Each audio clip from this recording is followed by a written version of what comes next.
So welcome to today's episode of Coffee with Chris. Today we have Randell Bjork, and he is a medical doctor. And we just had some great conversations about things that he's doing in his practice and what he's done in his life. He is he's certified by the Board of Psychiatry and Neurology and has been practicing for 28 years in the state of Colorado. So welcome today, Randell. How are you doing? Thank you very much, Chris. Lovely to be here. It's very interesting when we talked about the cross of psychiatry and neurology and all the things that touches. But first of all, let's give our listeners your background. How you got to where you're at? You know, how you put your life together. Well, I put my life together initially on the baseball field, which I found was the perfect game. An unrushed, clockless endeavor that we didn't even need umpires when we were kids. We needed a lot, what we call a sand lot in the city, but in the farm, it's maybe a field or a vacant lot in one of the small towns. And we'd somehow find 10 kids, 15 kids, and we'd show up. We'd use our shirts for the bases. We would have regular distances for the bases, of course, like in Major League Baseball. Very predictable infield. The outfield was all bets were off. Just like Fenway and Wrigley Field. There's no governance of the outfield, which is like life itself. The infield is how you get started in life. You have the rules. You get through school. You're good to your parents. They're good to you. In baseball, the emphasis is try to get home. George Carlin said this so well in a comedy routine back in the 70s. The whole idea is to get home safely.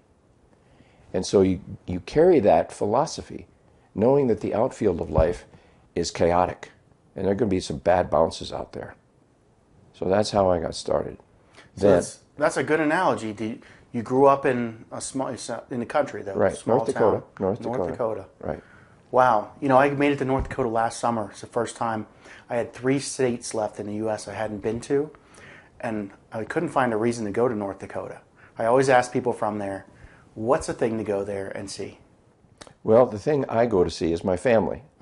And so my mother, coming up on 90 years this month, we're going back for family reunion and birthday bash.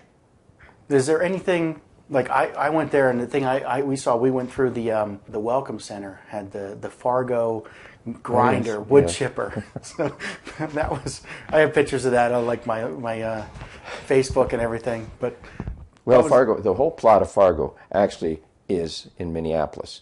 And this was based loosely on a very strange crime back in the 70s. But there was a kidnapping, and it was botched, of course. But you add Fargo in there, and you have some revenue appeal. And you've got some wonderful accents, as you can hear my accent. A little bit. Yes, it's a wonderful accent that I've tried to preserve. It's hard to preserve it here in Colorado. Because I've come to say Colorado rather than Colorado, which is how we would say it in North Dakota. And you know, I haven't noticed that particular thing with Coloradans. Because we're the Wild West, or the Mild West. And we're such a mix here. We are. There's you catch people from everywhere, and there's so much military, and there's so much, and Denver is just booming. So there's so much transient right now. Right. Just in the last 5 or 6 years. Well, that's part of the brilliance of living here, is we get enriched by all this crossroads kind of behavior that we have right here in the state of Colorado. Colorado. Oh, so started in North Dakota, and then talk about how you got to Certified American Board of Psychology and Neurology. Psychiatry and Neurology. Psychiatry and Neurology. Now that's a big jump for a farm boy. Well, it's a big jump, but I realized very early on that I had no aptitude for farming. I understand that one. My dad had the aptitude, and he tried to demonstrate for me, but I kept thinking of baseball. And so he just said, well, okay, you've got practice, you have a game, go ahead, have fun. And so I really chose very early on that that was going to be my course. And I was rabid about it. Our little gang of baseball players would play till we got red in the face, and we'd come home, and our mothers would say, "You're going to have a heat stroke." And I thought, heat stroke? Interesting. I wonder what a heat stroke is. So then I got interested in what is a heat stroke? Well, it's a neurological condition. And then we got into psychological study in high school and sociologic study. And we had Latin in my little town. So I took Latin and the maths, as far as we could go in the maths. And then came time for the university. And since I had a hankering, as we would say up there, for a psychological study, that's what I majored in. And abnormal psychology, where the schizophrenias are located, the Kluver-Bucy syndromes are located, head injury, that fascinated me. So why do you think that fascinated you? Oh, it was the brain. The brain wants to know about itself.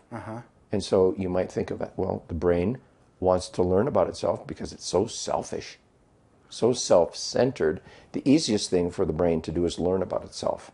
Yeah, I started looking at and understanding the brain, but it wasn't of my own doing. It was interfacing with people that I didn't understand. And I'm like, why is it that people do these? Why do they have these patterns? Why is so many things done by people that are irrational and doesn't have any grounding to what I saw as reality on the other hand? Precisely. And that's where I got involved with it. And then literally a background in computer science, the more I got into, brain neurology and understanding what the brain's doing, I'm like, we're doing these designs in computers. There's a cross-reference here that needs to be made. Precisely. And Watson is now the crossroads. Artificial intelligence in the form of Watson. Watson. Now, I'm not familiar with that. The IBM construct that went on Jeopardy and beat Jennings. What's his name? Jennings, Jason, whatever his name was. So, I've looked at, like Google has a big AI project. They're trying to map the human brain, things like that. Do you think that's possible? Do you think that we're able to imitate people's action because the emotional aspect, the chemical aspect of how we react is so much biochemical that how are we going to map that in a machine? The computer is based on sometimes even perpetuated self-learning, but it comes down to binary mathematical computations. And humans can never be reduced to binary mathematical computations. But there's another piece, and this is the thing that I looked at with my work. It's like, I'm a computer scientist, so I thought, in AI and everything I've seen, we're trying to solve all the positive use cases. So we're saying, what do people do? How do they react? Let's plan them all. Let's predict them all. Let's imitate them with the machine. But in the human brain, there's this feature of, the trauma, the fight or flight that actually causes us to have patterns on our brain that make us have negative logic, where we burn out the place that we were going to do because we had trauma in that area, and we have to think any other thought. We have to go any other direction. And we're not imitating that in the AI. We're trying to solve all the positive use cases. So we're not really mapping the human or trying to imitate what's happening in human brains. We're trying to make a computer science case where we solve all the positive use cases. Which is really like the human cortex. The cerebral cortex is the problem-solving area. But the boys in the basement, to quote Stephen King, is the limbic system and its constituents. Fear, rage, ecstasy, despair, and the Yiddish word verklempt, which is where you get so choked up you can't talk, you got a lump in your throat, you can't talk. A computer cannot mimic fear or cannot experience fear, except HAL in 2001, Space Odyssey, had the fear of being deactivated. Now that was Kubrick and Arthur C. Clarke at a whole different level, anticipating what's happening now 50 years ago. That's all sci-fi. I mean, do you think, that's happening? It's happened. Yes, it's happened. The connection of the limbic system to the problem-solving Watson, for example, by teaching Watson certain emotional constructs. There's an emotional vocabulary for fear, for example, where you might be a little anxious, or you might be timid. there's all these gradations of the pastels of fear and rage. Fear, rage, ecstasy, despair, verklempt. There are sub-lexicons under each of those headings. Those could be linked into Watson, for example. And I have a lot of respect for Watson, not for his diagnostic ability in medicine, although it's being used for that. Because there are some diagnoses we just sniff out. Well, it sounds, though, still like that we're going all positive use cases here. We're not saying, the brain really, these chemical reactions that happen cause us to shut down part of our brain, turn on another part. And we're not really imitating that in our AI designs. Well, most of the human cortical activity is inhibitory, so that there can be focus. So there's not a hurricane, gale storm of activity going on. There's got to be focus, as you're talking about. Yeah. Inhibition. Really, it's a biological inhibition, a neurotransmitter inhibition. GABA, for example. There's an inhibitory, like glycine, for example, inhibitory chemicals that actually shut down pathways. Glutamate is one that activates. Acetylcholine activates attention and memory. Dopamine activates pleasure cycles. So, yes, these things are biological, not mathematical. And for the survival of the organism, there has to be glycine and GABA. So that's these pathways you're talking about is what makes us able to have the fear of death, to keep driving forward, for people to survive in the most adverse conditions instead of just laying over and giving up. Adaptive fear, you just mentioned it, fear. Adaptive fear, very important. You do not want to pet one of those cute little bear cubs that we have up in the hills when mama is 100 yards away. That's adaptive fear. Yes, we have to teach our children about that because they're so cute, these bears are so cute. But even monkeys have a natural fear of snakes. Even chimps, baby chimps. You put a snake on the floor, a non-poisonous snake, and that chimp is up at the top of the cage. And he's never seen a snake before. And so we have a natural fear of reptiles. Probably because we are wired with a reptilian brain. We've been there. We know that. We know the danger of a reptile, which is a soulless, killing, eating beast. So that, and I've been looking at this, and I call them biological reactions that we have that we don't have control over. We just talked about one, the fear of a snake. Why do we have that? It's passed down from generation to generation. Is it because the people that had that, or the mammals that had that, survived, and the ones that didn't might not be here? Precisely. So we're looking at years and years of adapted biological reactions that we don't have control over, that are programmed in our brain. So, and I know we had some things we wanted to talk about, but this is really interesting. Do we have the ability to pass on that genetically? And I think it's called epigenetics or whatever, where if I would have a child now, 20 years, my son is 15 years old, and I've learned a lot since then.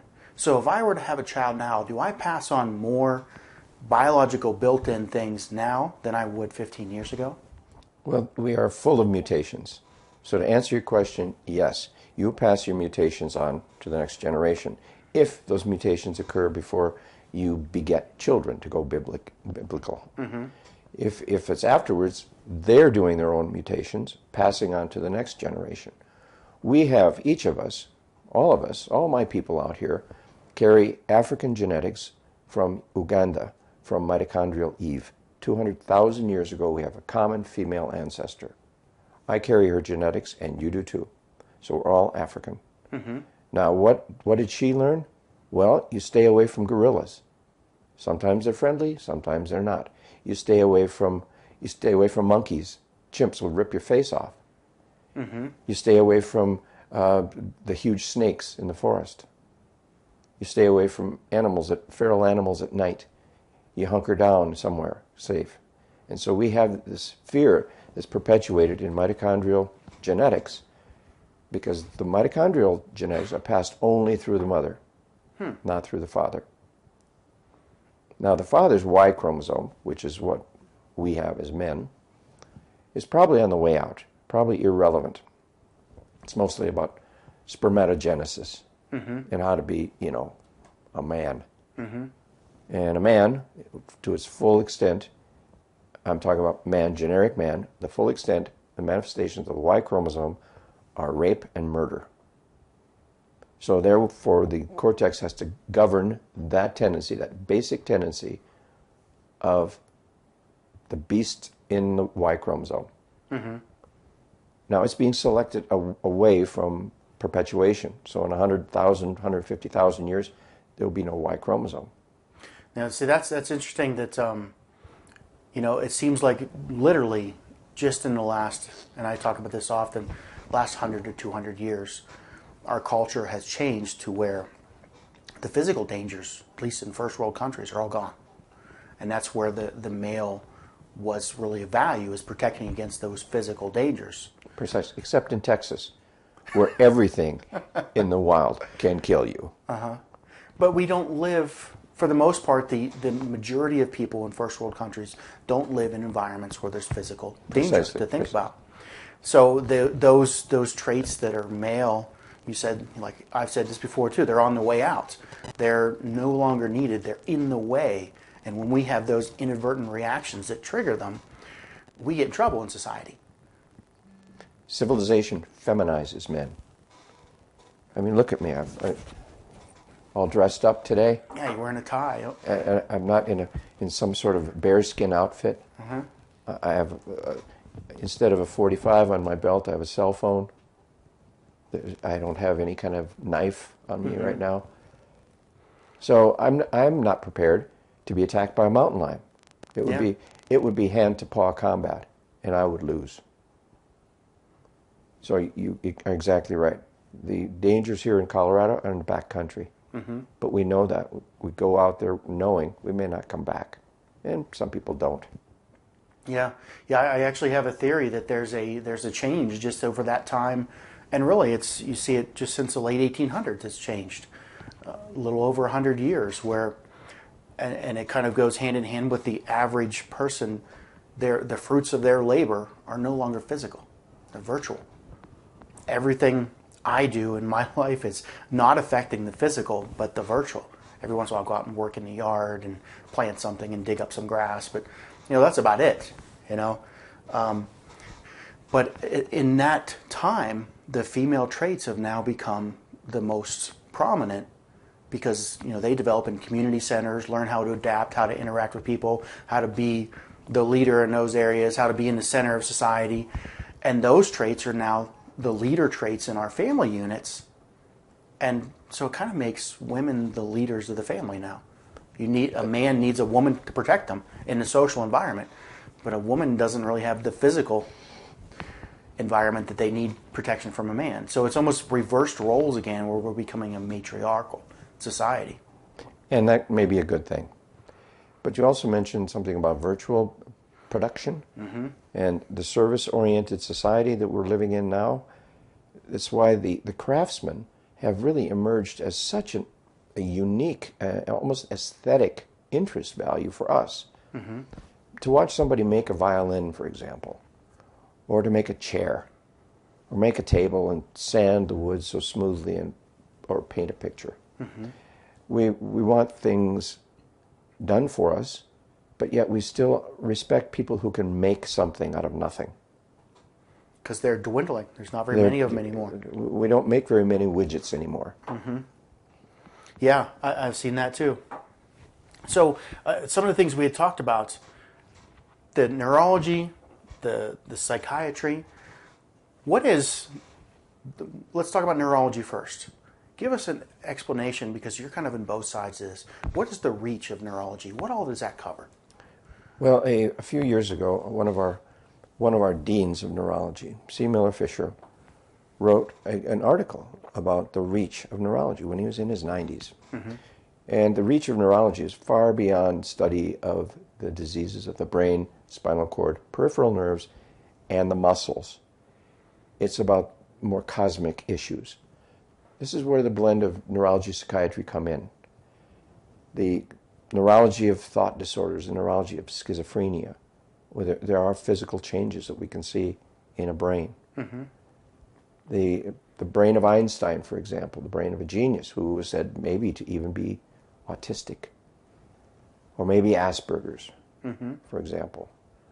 Now, many people would say you achieve Asperger's, and we've talked about this before. You achieve Asperger's so you don't have to emote so much during the course of your day. Yeah. Otherwise, you become emotionally exhausted. Or you are emotionally triggered into things that are not productive for you. Precisely. Not further your agenda that day. Distractions, emotional distractions, which can lead to road rage, impolite behavior, and eventually to war. So we have to tone those down. And again, I'll review the limbic vocabulary: fear, rage, ecstasy, despair, and verklempt. Those 5 concepts really need to be touched in their pastels every day. If they're tapped out, if fear is tapped out too much, you become paranoid. If fear rules the roost, you're paranoid, and you're paralyzed in function. If you're a rageful person or a rageaholic, you're going to get in trouble and end up in the city jail. There's going to be a problem, let's face it. Ecstasy, you get too much ecstasy going on in your life, you become a sex addict or whatever it might be. And you can't get your work done because you're thinking about pleasure all the time. Despair, when that rules the roost, you're probably going to kill yourself. You'll be in the black pit and suicidal. And as Dostoevsky said, suicide is the final act of autonomy. For a person who's lost control, suicide is full control. And they don't care about the aftermath for the family. Suicidal people do not care. They do not consider it. When they succeed, it's about the final act of autonomy. Verklempt, okay, you're verklempt, then you can't talk on a podcast.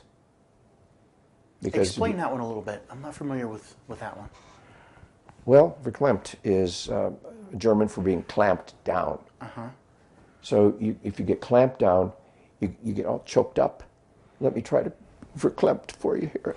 So is that kind of the act of the disassociation where your brain is shutting down? No, it's an emotional overload. Okay. It's, for example, a Phillies fan talking about the '64 collapse. They might say, oh my God, we were at 6 games.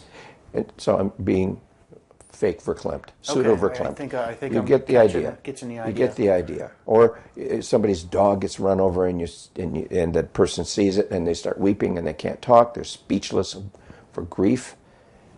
And it's a dog, okay, but it's a member of the family. And you know what? People, I think I always kind of put myself in the category of possibly Asperger's, a little bit autistic. I'm not really familiar with that one. When you started doing it, it's like, okay, I remember my cousin died quite a few years ago, and I remember feeling that way. But I really don't have much of a picture for that one in my life. So you've achieved Asperger's. I guess so.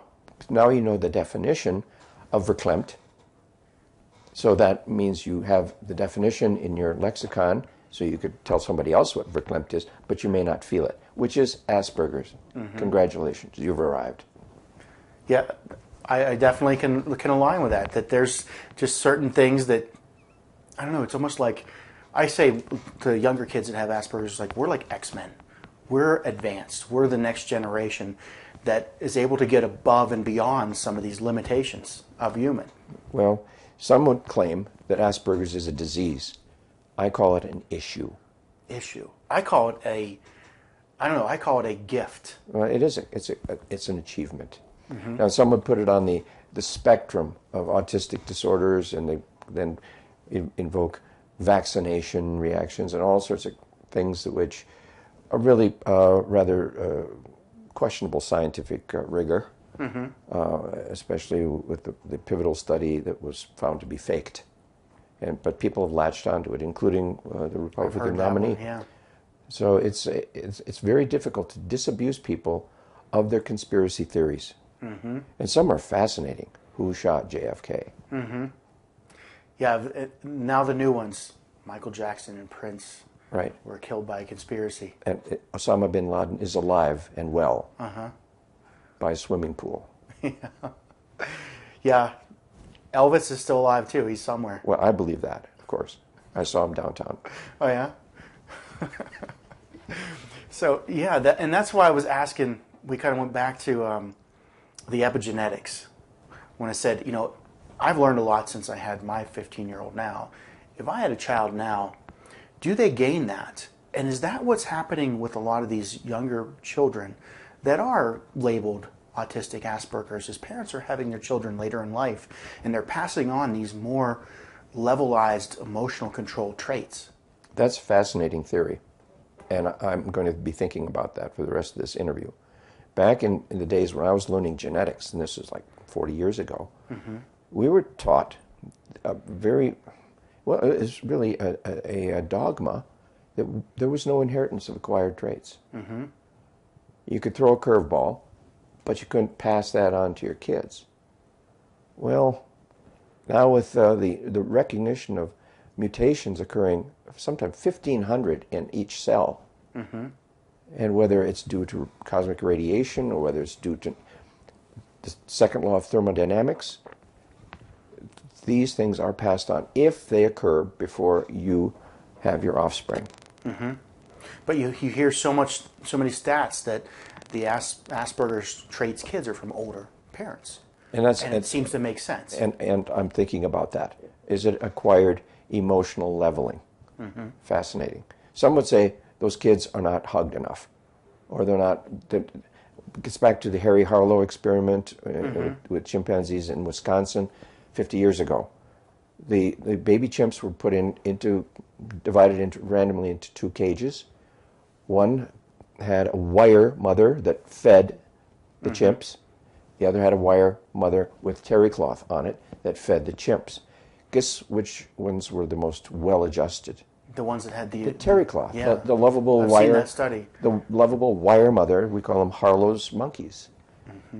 And there are people like that. For example, people whose mothers are disengaged, or they have postpartum depression, are disengaged, or mothers who want to eat their young. They're not going to be nurturing that child. And even if it's only a spectrum of that postpartum depression, the mother may be distant. And that baby is estranged at a very critical period of time when the baby's focal visual length is from elbow, the crook of the arm, to the mother's eyes. And that's what baby focuses on, the focal length being about 15 to 20 inches. Baby searches mother's eyes for a soul. And if there's no soul there, baby feels it. Yeah, I read a book on, actually quoted a lot of my references from the book from Dr. Alan Shore. Familiar with his work? No. A neurologist, but really talks a lot about early childhood development and the mirror neurons and the connection that babies and the parent have. And he talks about it with the mother, but like I raised my son until he was almost 2. So the connection is between him and myself as a father, and you know that connection is different with his mother. I'm not going to talk about that, but I know that a lot of his initial structuring is very similar to mine because he had that connection, the mirror neurons with me as a male, very kind of rational and approaching things differently than just kind of going up and down in emotion. So he didn't have that emotional regulation up and down peaks as much when he was younger. And the mirror neurons really help explain why why families are so similar in terms. You could tell the walk of a certain family, certain repertoire, the way they eat, the way they talk, the word selection, because babies and children are modeling the parents or modeling the people who are around in the child rearing environment. Very much like another psychological experiment was a dog imprinting on a duck or duck imprinting on a dog and becoming a whole different species by mirroring or imprint, what was called imprinting. And there's always been the nurture versus nature, and that falls, I think, on the nurture. But then there's, the nature, and I think I look at it as when I've kind of studied those two, is the nurture is what you get in this direct connection, but then you continue to build your synopsis on your own through life, and that's what they call nature, is you're developing on your own. The development of our story, each of us is a book. Let's face it. Each of us has a certain walk of life. We're given our genetic endowment. which probably determines where we're going to fall in the intellectual spectrum, from normal to genius to hypergenius. We'll talk about that in a minute, but go ahead, finish.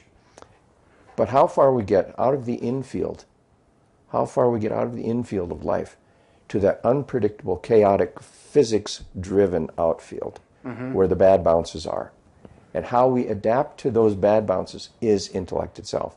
Intellect is adaptation. Yeah. So how much do you think, and this is kind of when I said we'll get back to this, your ability, your cognitive ability, based on what you were genetically given, is affectable and changeable by your own practices and lifestyle and cognitive development? I mean, think about it. People who are in the Mr. Universe contest, they all started out the same.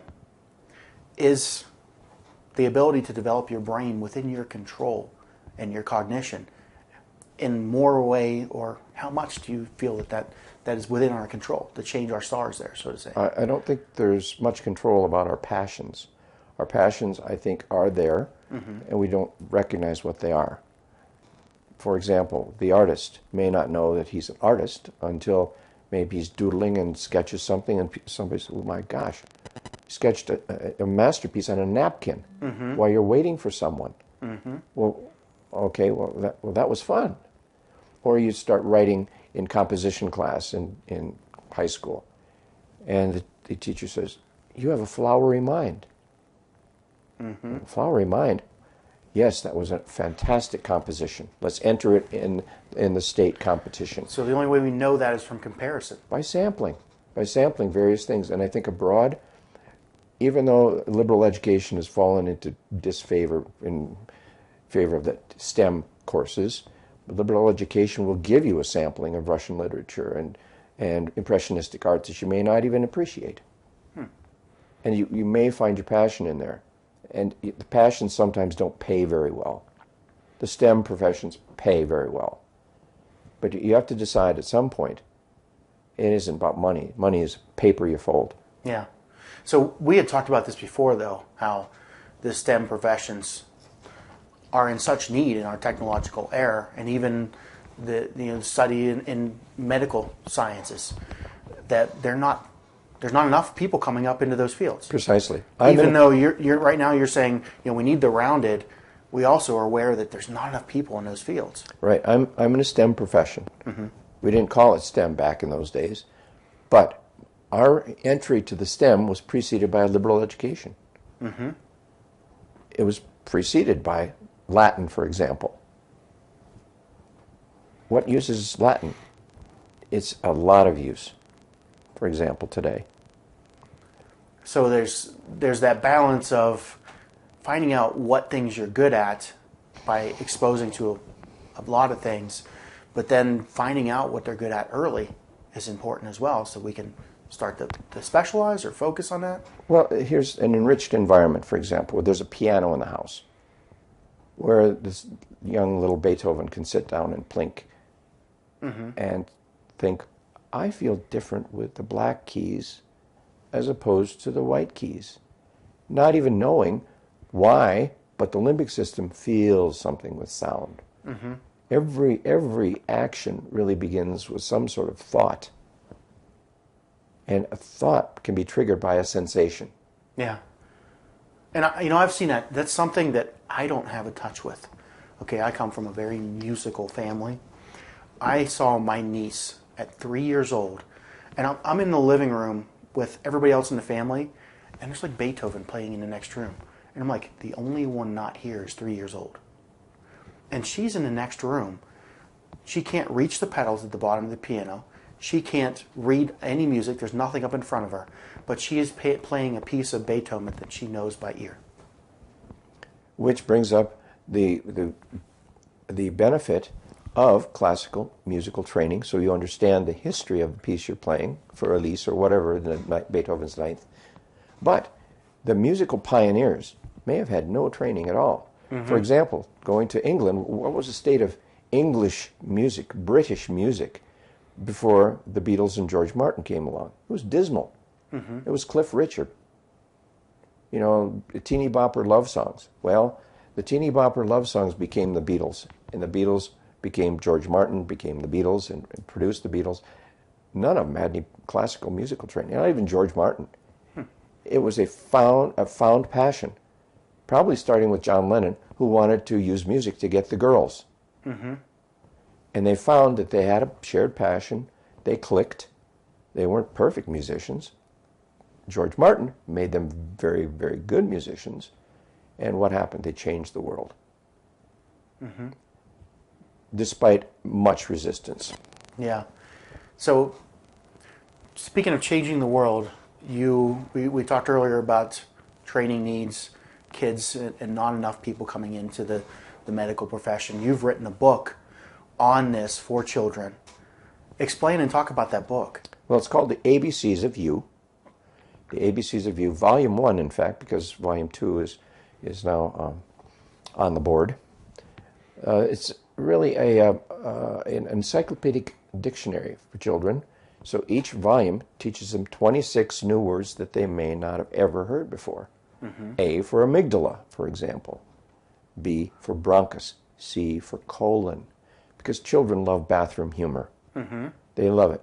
And so this is for children who are maybe starting to read, but mostly it's the parents reading to the children. And hopefully get a laugh or two out of it. Yeah, and I think this is a must for any preschool to have sitting there for the kids to just kind of go through. Because it opens the door to medicine. Mm-hmm. It demystifies medicine. Because, we have a word for this part of the brain that governs our emotional read of a room to determine whether there's stranger danger or whether somebody's really your friend. Mm-hmm. We call it the amygdala. And without it, you can't go anywhere alone. Yeah. My son, when he was 4 or 5, he learned amygdala, hypothalamus. He actually learned these at his mother's house, or grandfather, I'm not sure, and he would talk about them all the time. And I had to get online and go look up what they were. Good for him. I'm proud of him. As a little kid, he was exposed to some things like that. But my point is that I saw how much it really affected. To know something about that was something he took great pride in. But if he wasn't exposed to something like this book you have, that would have never happened. Well, we can invoke Maslow here, the hierarchy of needs. Mm-hmm. Once you're warm and you have shelter and your belly's full and you feel good, you don't have symptoms, pretty soon you're looking at self-actualization and wondering, what is there out there to learn? Because the kids and the brain in general is heuristic. It wants to know. Mm-hmm. And if it's unbridled heurism, you got a dynamo. Sounds like your son has a thirst for knowledge. He does. And that's what I think we talked a little bit about this the last time we talked. Along with that thirst for knowledge, though, came a disengagement from learning in elementary school. Because of the construct of school. The construct of school is for the greater good, not for the individual good of any given student. It's for the greater good. So it's a utilitarian sort of a Bentham kind of approach, or Mill approach. The greater good, lift up the unfortunate. Yes, like for making the bell curve. Right. Let's hit the majority of the people in the center. The outliers on both sides, we'll group them together and throw them in a special program. And they get the International Baccalaureate program, for example, or the gifted program. Well, at the top of that, if you look at they basically look at that bell curve, and you cut off the end 2%, they throw them all into the same class, and you have the bottom and the top together. And I think that's a mistake. But at the same time, they don't have the resources or maybe the ability to identify the difference. Well, the super hyper geniuses may not do well in spelling, for example. Mm-hmm. They may not do well crafting a sentence. Maybe it's a legend, maybe not. Maybe it did happen. But Max Planck and Albert Einstein were playing violin together. And Albert just couldn't. It was just like Jack Benny playing the violin. And Max said to him, "Albert, can't you count?" But that's the difference. It's not counting, it's rhythm. It's about counting out the measures. But and I'm just like that. I know exactly that dilemma, because I remember being exposed to all these musical people in my family. And I just didn't get it. I don't even understand what they, I could read the music, count through the measures and everything, but to keep a rhythm, I would speed up, slow down. It was like an accordion when I tried. But the concept of that just doesn't resonate with me. Albert's brain was a little different, even though his brain ended up going around the United States in the trunk of a car of his pathologist in a jar. He had a very thick parietal lobule, which is a confluence area. It's an area where hierarchies and priorities are set. It's a confluence between visual, auditory, memory, planning, cerebellar function. There's a cerebellar foreign policy that helps govern how you set up an equation, how you say a sentence, how you craft a paragraph, how you paint a picture. So it's the foreign policy of the cerebellum really affects all parts of the brain. Then the coloration of the limbic system can override some of this concentration, so you have to damp the emotional response. So if Einstein really was Asperger's, it was only to keep the boys in the basement quiet and let the cortex do its thing. The boys in the basement got out, though, when he courted his cousin, which was taboo. So the boys in the basement were active, off work. Yeah, that's a good way to describe it. I'll have to use that in the future. I always kind of bounce to that reptilian brain that you snap into. Now you don't have any access to higher thinking. You're just, directed to whatever you're focused on. Well, the boys in the basement, I give credit to Stephen King from the book Bag of Bones. Okay. Interesting. So we talked earlier, and I wanted to touch on this. We're going long, but this is really good information about work with remapping neural pathways and some of the work you've done with the ketamine infusions. Now that is something extremely interesting, and the success rate. Talk about that and what you're doing there. Well, for the listener who may think of ketamine as Special K from the 1960s street drug era, where everyone was afraid of the kid getting on LSD or getting on angel dust or Special K, because nobody knew the doses. The difference between a medicine and a poison is the dose. In fact, water has a lethal dose. So water in proper concentration, so we remain 70% water, is fine.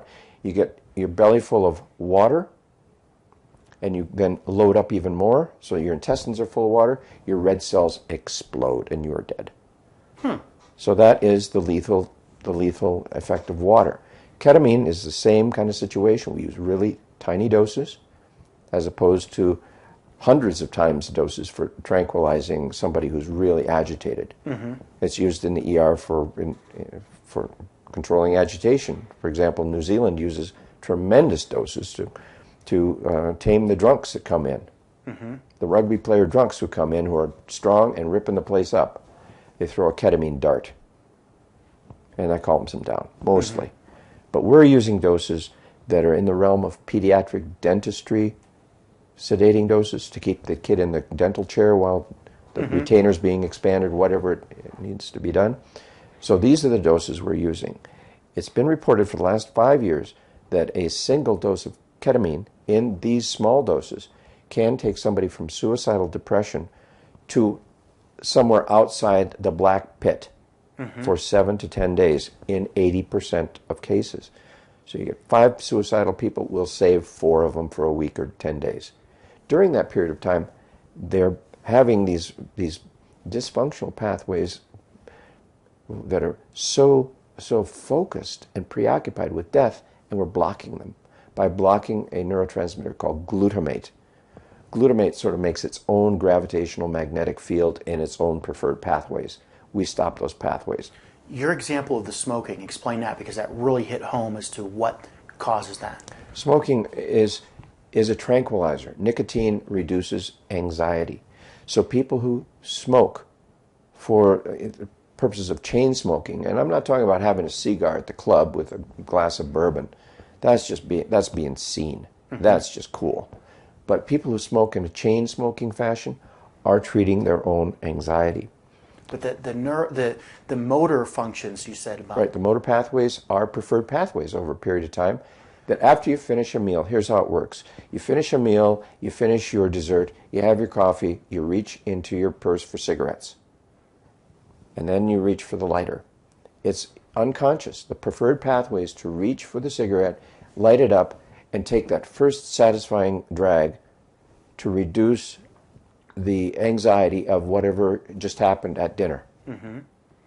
And so this happens as a result of dining with people, certain people. And maybe it's a marriage. Maybe it's a kid in a family situation. He's got to go to the garage and have a cigarette. And pretty soon these pathways are shortened, the synaptic pathways are shortened and preferred. What ketamine does is blocks those pathways. So it could break the habit, for example. Mm-hmm. We don't know if it works for the opioid habit, or reaching for that oxycodone, or in Prince's case, reaching for the fentanyl, which was the last thing he did. But the things that are more motor function oriented. Precisely. But these are preferred pathways. There are also preferred thought pathways where people get preoccupied, or we'll call them obsessions, the obsessive compulsive disorder, which is also treated with ketamine. But the prototype life-saving use for ketamine is bottom of the pit, black pit depression, where somebody's going to jump off a bridge. Or worse yet, like at UCLA, kill somebody and kill yourself. What about the trauma-oriented, the things that are caused from us having trauma throughout our life that cause us to not be able to excel because we think we just can't do it, or we're not capable, or we're a lower person in society. Some people are hindered from moving up to something because they just think, well, I'm not that type of person, I'm not that good. And those type of neurotraumatic pathways that are set, is there any precedence? Is it working in those cases, or have we use it for that? Yes, it's used for post-traumatic stress disorder too. And post-traumatic stress affects everyone. And that's a spectral illness. Post-traumatic stress affects everyone. It affected the nation on 9/11. That's all we could talk about. That's all we could talk about, the falling World Trade Center. And then the conspiracy theories started because it was not satisfying for us to hear what the public, the reality, what the party line was. It didn't answer enough questions. So there's a concept called the Zeigarnik effect, where we made a big mistake then. If we had advanced intel, we made a huge mistake as a country for not acting on it. So that's the Zeigarnik effect, falling short and never forgetting your mistake. And a kid, missing the spelling bee, like we just had a spelling bee. The kids who came in third and fourth will never, ever forget the words they misspelled. Yeah. When you succeed, you get past the successes and you forget about them because there are more successes, more challenges, more contests. So you forget about those. And that's that chemical, that trauma release, the fight or flight that we get, triggers in our brain, changes our wiring. Right. And that's the type of wiring I'm saying is, is ketamine. If you have an excessive amount of these, like a PTSD person, ketamine is really helping to reset those. Precisely. It blocks those pathways. One dose blocks pathways for 7 to 10 days.